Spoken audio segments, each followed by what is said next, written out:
Assalamu alaikum dostlar. Bugün 20 iyul 2020 yıl. Bugün mандай жеңил машиналар жүктөп атабыз. Азыр бир катар машиналарды жүктөлө турган машиналарды алып бардык. Ошолордун катарында эле мына жүктөлө турган мына машина өткөндө YouTube'дан да көрдүңөр. $2000 сатылат деп чыгардым эле. Андан кийин көбүңөр жаздыңыздар эле мага. Şu машинаны алайын дедик эле деп, бирок аябай тез сатылып кетти. Ошол сатылган машиналар бүгүн мына жүктөлүп атат буюрса. Мына достор, биздин видеону аягына чейин көрүп туруңуздар. 5 машина жүктөлөт. 1 K5, 3 VF Sonata жана 1 Spark жүктөлмөкчү. Бардыгы сатылган, ээлери бар.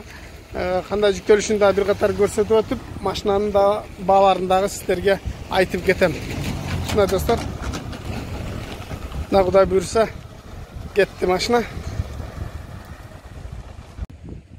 Мына достар, мына 4-ші машина кетіп баратат.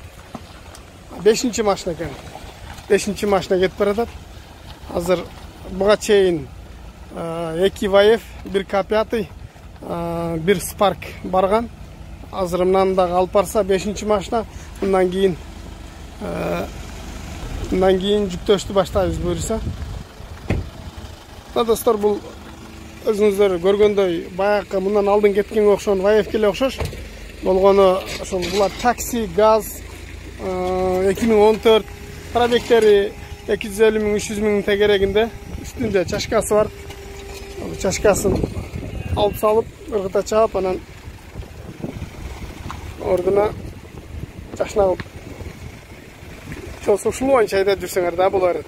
Жасабастан такси кылам десеңиздер, таксиге аябай экономичный 5-ші поколениядағы заводской газ, бұл эч кандай бензин куюлбайт, газ менен жүрөт, аябай экономичный, аны өзүңүздөр жакшы билесиздер. Мына буюрса алып жөнөдү. Азыр биз артынан барабыз жүктөгөн жерге, андан кийин контейнер келсе жүктөп баштайбыз буюрса достор.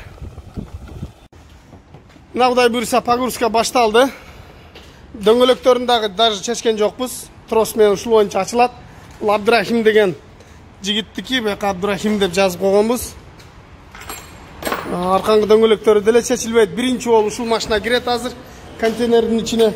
Арка тарабынан көрүнүшү. Мына көрдүңөр, үстүнө крышасы эзилип калбаш үчүн мындай матрастын жанагысын жаап койдук. Губкасын. Мына достор, айда берің ака. Болды бұйырса. Кирет азыр. Басы қанша болды екен деп эле биздикилер кызыгып сурай берет. Басы 2000. Басы 2000 Кореядағы басы. Растамовка жол киреси менен Кыргызстанга барып түшүшү 5800-6000ге барып түшөт. Бардыгын состояниясына карап, жылына карап плюс-минус болот тугандар. Мына ушул боюнча кирип өдөгө асыла турган болот. Бул биринчи машина. Мына буюрса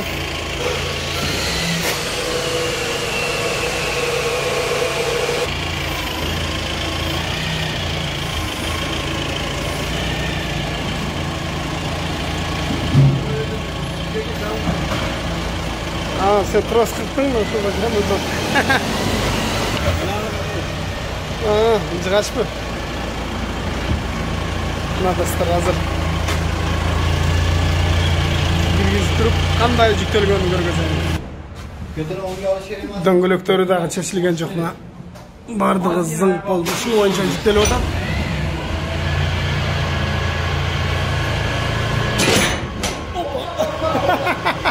Мен үстүмө таштап бербең анан кийин. Өзүм чалынып кетип, өзүм чочуп кеттим. Кичине көтөрүп коет кез. Болду. Ушундай достор. Азыр жүктөлө турган машина ушул машина. Бул K5 Optima. Россияда. Азыр сиздерге көргөзөйүн. Бунун дөңгөлөктөрү чечилет азыр. Салондорунда тартып көргөзүп коеюн. Подогрев сиденья, монитор, камера, MP3, Bluetooth, полный электропакет, жана башка. Повторительдери да бар. 2014 жылкы бул дагы LPG газ. K5 Алмаз деген Екатеринбургташ деген биздин боордошубузга салондорундағы бір сыға тартып көргөз қойын. Электрический сиденье насип кылсын. Азыр алдыдағы жүктөлгөн машинаның алдында силерге көргөз қойын. Астын бардығы үстіге трос менен тартылған. Көрөтөсүздөр, трос менен. Алдын болса жип менен ылдыйга тартып койгон. Азыр ушул жерге К5 кирип жүктөлөт. Ортосунда мындай балкада коюп койду. Случайчиво депчи. Бул ваев. Ушундай достор, азыр мына жүктөлөт. Бул эми видео отчет. Жана клиенттерге мен машинам кайсы жерге жүктөлдү, кандай жүктөлдү дегендерге видео отчет. Достор, ошон үчүн тартып көргөзүп атабыз. Мына достор, дөңгөлөктөрүн чыгарып, ичине салып койдук. Ичине мында тряпка салып, ичине жүктөп койдук. Барганда аккумуляторду улап туруп, андан кийин дөңгөлөктөрүн салып айдап кетесиңер. Ушундай Алмаз машиналар бүгүн буюрса мына жүктөлүп атат.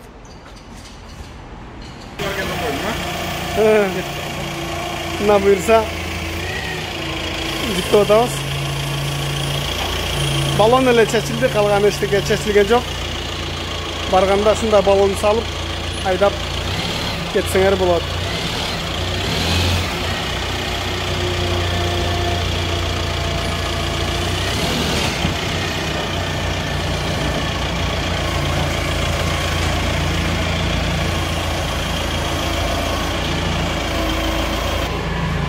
Dostlar, mынау чечилип атат да, капоттагычы бамперлер, фармарлар, майдачылар бар, ичинде болот болттары, шуруптары, жана алдыңкы бардачоктун ичине. Мыналардын баарын топтоп туруп, азыр бардачокко салып коебуз. Алдыңкы бардачоккочу мынанын ичине. Мына арканкы стоптор бул жакта, мынанын ичине салып коебуз. Ошол жактан алып алышат да, ключ ичинде болот. Калган беркилерди ичине салганымын көрдүм. Да буюрса ушундай. Булар сынып калбастыгы үчүн да баягы чилпил сынып калбасын деп. Ушундай болду бия. Мына үчүнчү болуп Spark жүктөлүп атат. Spark'тын алдыңкы бампери, решетка, фаралары чечилди. Булардын бардыгын ичине салып койдук. Ичинде бампер, капот, фара бардыгын ичине салып койдук. Алдынан баягы сынып бурулуп калбаш үчүн азынан поролондон коюп байлап коебуз.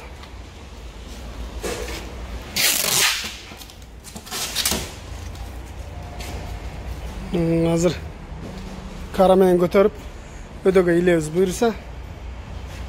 Бир катар көрсөтүп коюн, видео отчет. Бамперлери бардыгы ичинде. Фаралары, арканкы стоптору да ичине салып койдук. Мына буюрса Spark жүктөлгөн атат.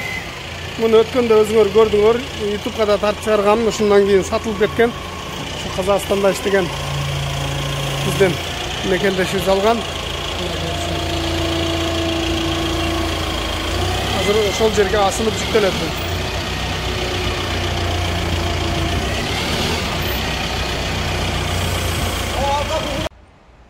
Бул 4-чү машина жүктөлүп атат. 4-чү машина Бишкекке. Көрдүңөр. Бул машинанын дагы арканкы багажниги эле чечилет, бир багажниги чечилет стоптору менен. Балондору деле чечилбейт. Ушул боюнча жүктөлөт. Бир сыйра тартып көргөзүп коюн. Өдөсүндөгү чашкасын алып туруп ичине салып коебуз. Калоочулар барганда салып алат. Мына жерге өдөгө асылат. Мына жерге асылат азыр. Андан кийин бул машинадан кийин мына машина кирет. Бул астыга жүктөлөт. Ушундай, бул дагы Ваев 2014-жылкы, бул дагы такси, газ, арзан машиналар. Ошо $2000 машиналар тургандар. Жүктөлүп атат буюрса. Аз кандай жүктөлгөнүн дагы видеонун акырына чейин көрүп турсаңыздар, толук көргөзөм.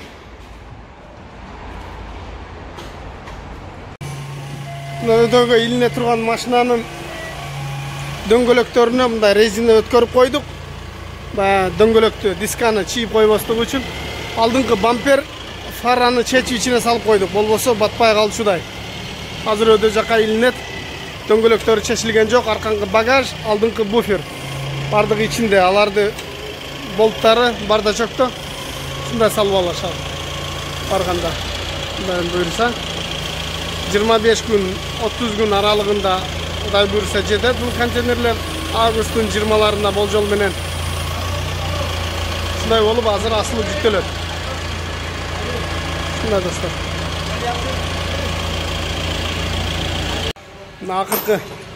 Акыркы машина жүктөлүп атат. Азыр мунун дөңгөлөктөрүн чечебиз. Дөңгөлөктөрүн чечип ичине тряпка салып, ичине салып коебуз.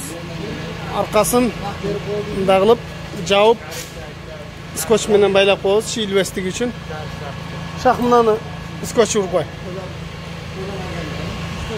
Мына алдыда жүктөлгөн машинанын бамперин чечпесек, жабылбай калчудай. Көрдүңөрбү? Кандай аз эле бир сантиметр калган. Миллиметр мына. Көрдүңөрбү? Алдында мындайларды, турбаларды страховкага асып, 2 трос менен асылган. Бу резиналарды атайын койдук. Буларды дисканы кыйып койбостугу үчүн. Бул жагы дагы ушундай. Өзүңөр көрдүңөр. Арка тарабы дагы ушундай. Аркасын дагы ушундай кылып асып, ылдыйга тартып ал жака ушундай жүктөлгөн. Азыр ушул жерге мына ушул машина кирмекчи. Азыр дагы көрүп турсаңар кандай жүктөлүшүн. Буга чейин деле көрсөтүп келгенбиз. Эми бул ошол видео отчет буйруса. Мына достор. Şu менен акыркы 5-чи машина жүктөлүп бүтүп калды. Контейнерди жүктөп аягына чыгып калдык. Биздин видеонун аягына чейин көргөнүңүздөр үчүн баарыңыздарга ыраазычылык билдиребиз.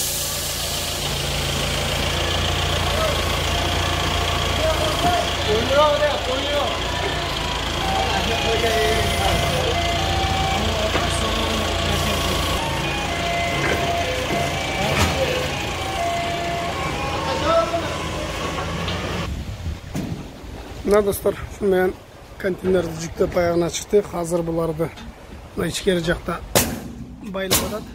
Азыр буларды байлаган болсо болду, контейнер жабылат. Ушундай достор, кимге кандай машина керек болгон болсо бизге кайрылсаңыздар, биздин номер описанияда болот. Номерлерди калтырып коебуз. Ушул жака жазсаңыздар, чалсаңыздар болот. Ассаламу алейкум.